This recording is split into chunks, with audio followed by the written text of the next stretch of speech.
নমস্কার বন্ধুরা, তোমরা সবাই কেমন আছো? আশা করি সকলে খুবই ভালো আছো। পম্পা সিম্পল কুকে আমার সকল বন্ধুদেরকে স্বাগত জানাই। বন্ধুরা, প্রতিদিনের মতো চলে এলাম আজকেও তোমাদের সঙ্গে খুবই সহজ এবং ভীষণ হেলদি টেস্টি গরমের পারফেক্ট একটি জলখাবার কিংবা স্কুল অফিসে টিফিনের রেসিপি শেয়ার করতে। মাত্র 10 মিনিট সময় থাকলে এই রেসিপিটি তোমরা ঝটপট বানিয়ে নিতে পারবে। বাড়ির বয়স্ক থেকে বাচ্চারা সবাই ভীষণ পছন্দ করবে এই রেসিপিটি। তাহলে চলো কথা না বাড়িয়ে রেসিপিটি শুরু করছি। একটা লাইক দিয়ে ভিডিওটা সম্পূর্ণ দেখার অনুরোধ রইল। সবার প্রথমেই একটা বাটির মধ্যে আমি চায়ের কাপের মাপ ধরে 1 কাপ, দেখো বন্ধুরা এই কাপের মাপ ধরে আমি 1 কাপ আতপ চাল 2 থেকে 3 বার জল পাল্টে পাল্টে ভালো করে ধুয়ে নেওয়ার পর কিছুটা জল দিয়ে আমি ভিজিয়ে রেখেছিলাম প্রায় 2 ঘন্টার আগে। তো তোমরা যদি সকালবেলা জলখাবারটা বানাতে চাও তাহলে অবশ্যই আগের দিন রাতেও চাইলে ভিজিয়ে রাখতে পারো, তাহলে খুব তাড়াতাড়ি রেসিপিটা বানানো হয়ে যায়। এবার আমি কি করব, একটা মিক্সিং জারের মধ্যে জল ছেঁকে ছেঁকে চালটা কিন্তু এর মধ্যে দিয়ে দিতে হবে। তবে পরিমাণে যদি বেশি বানাতে চাও অবশ্যই চালের পরিমাণটা তোমরা এখানে বাড়িয়ে ব্যবহার করতে পারো।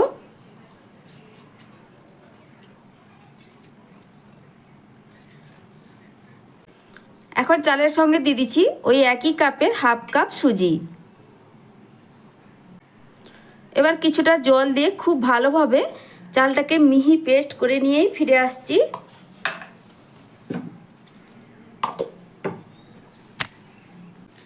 চাল খুব ভালোভাবে পেস্ট করা হয়ে গেছে। এবার একটা মিক্সিং বোলের মধ্যে আমি ঢেলে নিলাম। তো বন্ধুরা দেখো ব্যাটার কিন্তু এখন অনেকটাই ঘন। এবার আমি এর মধ্যে দিয়ে দেবো কিছুটা পরিমাণ জল। তো মিক্সিং জারটা ধুয়ে কিছুটা পরিমাণ এর মধ্যে আমি জল দিয়ে দিচ্ছি। জলটা দেওয়ার পর খুব ভালো করে মিশিয়ে নিতে হবে। তবে হ্যাঁ, চাল তোমরা যদি আগের দিন রাতে ভিজিয়ে রাখো, আগেই বলেছি, তাহলে রেসিপিটি বানাতে কোনো রকম সময় লাগবে না, 10 মিনিটেই তোমরা ঝটপট তৈরি করে নিতে পারবে। তো দেখো খুব ভালো করে মেশানো হয়ে গেছে। ব্যাটারের ঘনত্বটা একটু তোমাদের তুলে দেখিয়ে দিচ্ছি। ঠিক এই ঘনত্বের ব্যাটার কিন্তু বানিয়ে নিতে হবে। এবার চলো এই টিফিনের জন্য ঝটপট একটা স্টাফিং তৈরি করে নেব। এর মধ্যে কিন্তু পরিমাণ মতো লবণটাও মেশাতে হবে, তবে এটা আমি লবণটা পরে দেবো। এটাকে সরিয়ে রাখছি। এবার স্টাফিং বা পুরটা বানানোর জন্য গ্যাসে একটা কড়াই বসিয়ে দিয়ে দিচ্ছি 1 চামচ মতো রিফাইন্ড অয়েল। তোমরা চাইলে এখানে সরষের তেলটাও ব্যবহার করতে পারো। তেল এখন গরম হয়ে গেছে। দিয়ে দিচ্ছি প্রথমে হাফ চা চামচ গোটা জিরে। তারপর দিয়ে দেবো এখানে 1 চা চামচ কালো সর্ষে। ভীষণ সুন্দর ফ্লেভার হয় কালো সর্ষেটা, অবশ্যই দেবে বন্ধুরা।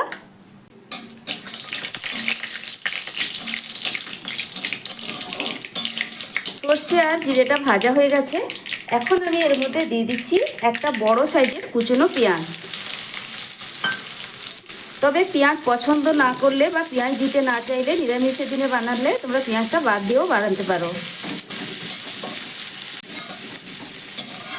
পেঁয়াজটাকে এখানে খুব বেশি ভাজবো না, এখানে 2-4 বার মতো একটু নাড়াচাড়া করে নিয়েছি। এবার এর মধ্যে দিয়ে দেবো ঝালের জন্য এখানে কাঁচা লঙ্কা। আমি এখানে 2টো কাঁচা লঙ্কা ব্যবহার করলাম। তোমরা ঝালটা যে যেভাবে পছন্দ করো ঠিক সেই বুঝেই দিবে। আর দিয়ে দিচ্ছি আমি কিছুটা পরিমাণ কারি পাতা। ভালো করে আমি কিন্তু ধুয়ে নিয়েছি, তারপরেই ব্যবহার করলাম। ধুয়ে জল ঝরিয়ে কারি পাতাটা অবশ্যই ধুয়ে জল ঝরিয়ে নিয়েছি, তারপরেই ব্যবহার করলাম। তো সব কিছু খুব ভালো করে মশলা ভাজা হয়ে গেছে। কারি পাতা কিন্তু ভীষণ সুন্দর একটা ফ্লেভার বেরোচ্ছে। এবার দেখো বন্ধুরা, আমি এর মধ্যে দিয়ে দিচ্ছি একটা বড় সাইজের কাঁচা আলু। আমি ভালো করে ধুয়ে খোসা ছাড়িয়ে পরিষ্কার করে নিয়েছি। তারপর দেখো এইভাবে চৌকো চৌকো করে আলুটাকে আমি কেটে নিয়েছি। আর ধুয়ে নেওয়ার পরে কিন্তু এর মধ্যে দিয়ে দিতে হবে। জল ঝরিয়ে এর মধ্যে দিয়ে দিলাম। এর মধ্যে দিয়ে দিচ্ছি এবার স্বাদ মতো লবণ। আর দিয়ে দিচ্ছি হলুদের গুঁড়ো।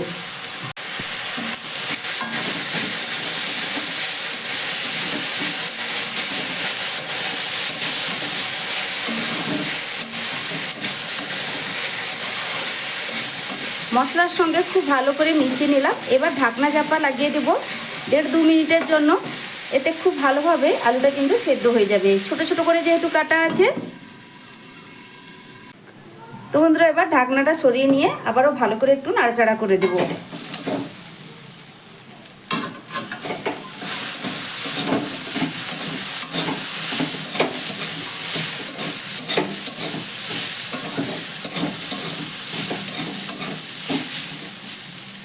গ্যাসের ফ্লেম কিন্তু অবশ্যই মিডিয়াম টু লোয়ের মাঝখানে রাখবে, তাহলে দেখবে আলু খুব সুন্দরভাবে সেদ্ধ হয়ে যাবে।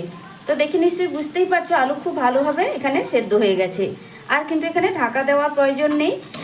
ভালো করে একটু আমি আলুটাকে হালকা করে একটু ভেঙে ভেঙে দিচ্ছি। এখানে আমি আলাদা করে কোনো রকম মশলার ব্যবহার করব না, যেহেতু সর্ষে কারি পাতা এর নিজস্ব একটা আলাদা ফ্লেভার আছে। আলাদা কোনো মশলা ব্যবহার করলে এর ফ্লেভারটা কিন্তু অতটা থাকবে না। তো খুব ভালো করে হালকা করে এইভাবে একটু ভেঙে নিয়েছি। এবার এই আলুর পুর বা স্টাফিংটাকে একটা আলাদা পাত্রের মধ্যে আমি নামিয়ে নেব।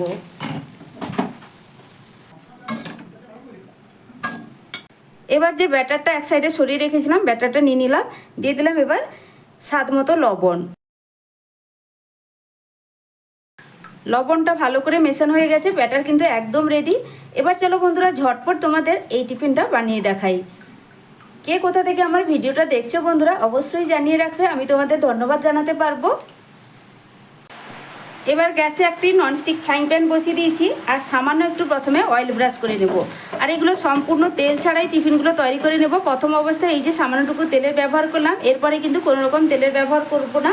আর এই সামান্যটুকু তেলও কিন্তু এই প্যানের মধ্যে রাখবো না বন্ধুরা।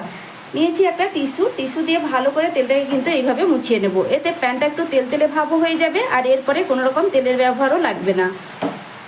তো দেখো এইভাবে আমি মুছিয়ে নিলাম। এবার যে ব্যাটার আমি তৈরি করে রেখেছিলাম, এখান থেকে এক হাতা ব্যাটার এর মধ্যে দিয়ে দেব।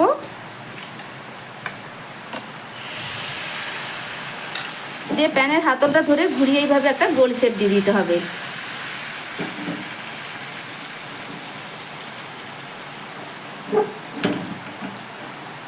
গ্যাসের ফ্লেমটা মিডিয়াম টু লোয়ের মাঝখানে রেখেছি।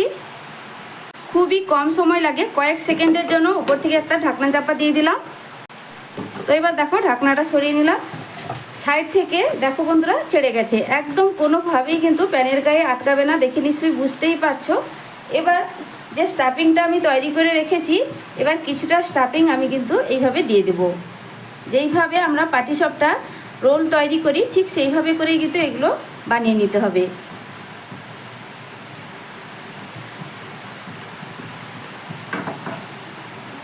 এইভাবে দিয়ে দেওয়ার পর এটাকে আমি এবার রোল করে নেব।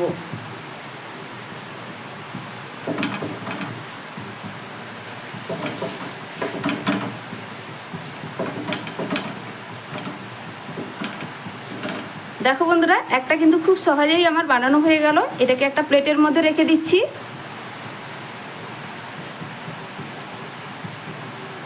আবারও একটা ঝটপট তোমাদেরকে বানিয়ে রেখে দিচ্ছি। এরপরে কিন্তু কোনো রকম আর তেলের ব্যবহার করছি না।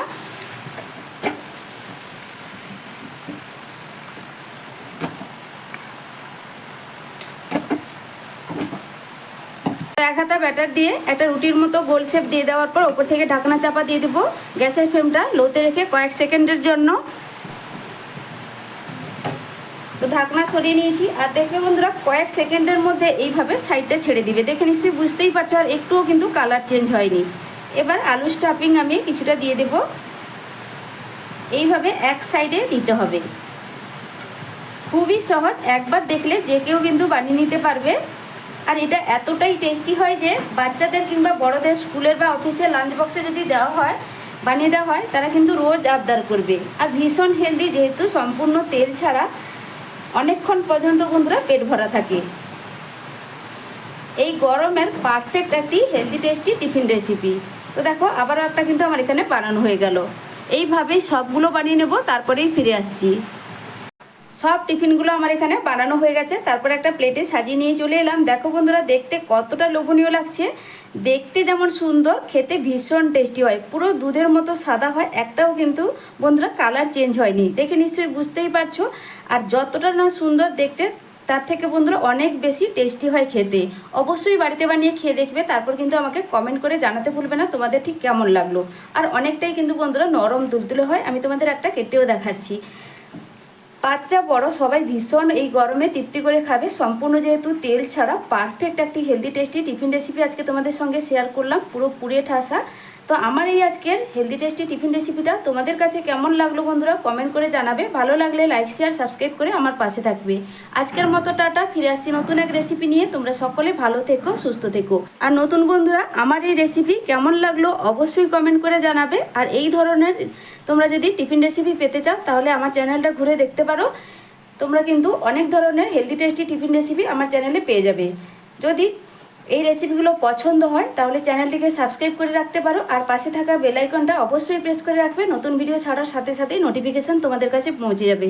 তাহলে আজকের মতো আসছি বন্ধুরা, ফিরে আসবো নতুন এক রেসিপি নিয়ে। তোমরা সকলে ভালো থেকো, সুস্থ থেকো। এতক্ষণ পর্যন্ত ধৈর্য ধরে আমার রেসিপিটি দেখার জন্য অসংখ্য অসংখ্য ধন্যবাদ আমার সকল বন্ধুদেরকে।